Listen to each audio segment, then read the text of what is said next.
बहुत पहले की बात है। एक खूबसूरत और बरकत वाली सल्तनत थी। उस सल्तनत में अमन, सुकून और इंसाफ का बोलबाला था। उसी सल्तनत के बादशाह और मलिका को अल्लाह ताला ने एक प्यारी सी बेटी अता फरमाई। उसका नाम रखा गया शहजादी आयशा। बचपन से ही शहजादी आयशा का दिल बहुत नेक, पाक और रहम दिल था। वो हर वक्त अल्लाह की इबादत करती, बड़ों की इज्जत और गरीबों से मोहब्बत से पेश आती। शहजादी की परवरिश कुरान और सुन्नत की रोशनी में हुई थी। उसकी वालिदा उसे हमेशा नसीहत करती, बेटी, दौलत और हुकूमत से बड़ा अल्लाह का खौफ और इंसाफ है। आयशा इन बातों को अपने दिल में बसा लेती। वो नमाज की पाबंद थी, सुबह फज्र से पहले उठकर दुआ करती और अल्लाह से अपने लिए नहीं, बल्कि पूरी सल्तनत के लिए भलाई मांगती। सल्तनत के बाहर एक छोटा सा कस्बा था, जहां गरीब लोग रहते थे। अक्सर लोग शिकायत लेकर दरबार में आते, मगर डर की वजह से सच नहीं कह पाते। एक दिन शहजादी ने नकाब पहनकर उस कस्बे में जाने का फैसला किया। उसके साथ उसकी खादिमा ज़ैनब थी।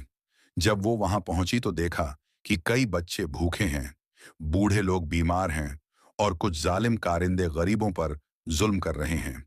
यह सब देखकर शहजादी आयशा की आंखों से आंसू बहने लगे। उसने बच्चों को अपने हाथों से खाना खिलाया, बीमारों के लिए दवा मंगवाई और जालिमों को सख्त लहजे में समझाया। जालिमों ने जब शहजादी की नेकी और हिम्मत देखी तो शर्मिंदा हो गए। उस रात शहजादी ने अल्लाह के सामने सजदा किया और दुआ मांगी, या अल्लाह, मुझे ऐसा बना दे कि मैं तेरी मखलूकों के काम आ सकूं। उसकी दुआ कबूल हुई। अगले दिन उसने अपने वालिद बादशाह से सब हाल बयान किया। बादशाह ने फौरन हुक्म दिया कि सल्तनत में इंसाफ का निज़ाम मजबूत किया जाए और गरीबों के लिए बैतुल माल से मदद पहुंचाई जाए। कुछ दिनों बाद सल्तनत में कहत पड़ गया। अनाज कम हो गया और लोग परेशान होने लगे। दरबार में मशवरा हुआ कि अनाज सिर्फ अमीरों को दिया जाए ताकि हुकूमत मजबूत रहे। मगर शहजादी आयशा खड़ी हो गई और बोली, अब्बा जान, अगर गरीब भूखे रहेंगे तो सल्तनत कैसे बचेगी? अल्लाह ने हमें सब पर बराबर इंसाफ करने का हुक्म दिया है। उसकी बातों ने सबके दिलों को छू लिया।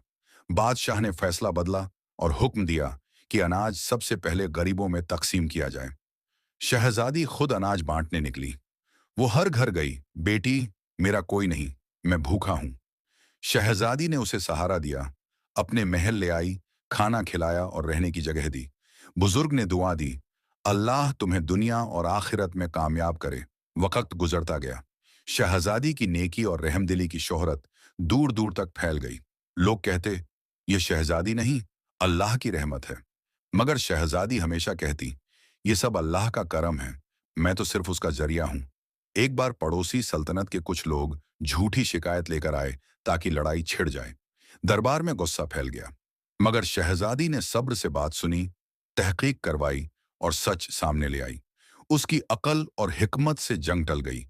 जब शहजादी बड़ी हुई तो उसके निकाह के लिए कई अमीर और ताकतवर रिश्ते आए।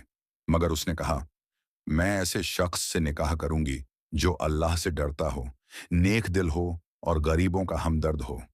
आखिरकार एक नेक और सादा मिजाज अमीरजादा मिला, जो इल्म और तकवा में मशहूर था। निकाह सादगी से हुआ, बिना फजूल खर्च के। निकाह के बाद भी शहजादी का मिजाज नहीं बदला। वो पहले से ज्यादा नेकी के काम करने लगी। उसने लड़कियों की तालीम के लिए मदरसा खुलवाया, यतीम बच्चों की कफालत की और बीवाओं के लिए सहारा बनाया। सल्तनत में हर तरफ अमन और बरकत फैल गई। लोग दिल से अल्लाह का शुक्र अदा करने लगे। बादशाह अक्सर कहते, मेरी बेटी मेरी आंखों की ठंडक है। आखिर में शहजादी आयशा लोगों को नसीहत करती, नेकी दौलत से नहीं, दिल की पाकीज़गी से होती है। जो अल्लाह के बंदों से मोहब्बत करेगा, अल्लाह उससे मोहब्बत करेगा। इस तरह नेक दिल शहजादी की जिंदगी हम सब के लिए सबका बन गई कि अगर दिल साफ हो, नियत पाक हो और काम अल्लाह की रजा के लिए हो, तो इंसान दुनिया और आखिरत दोनों में कामयाब हो जाता है।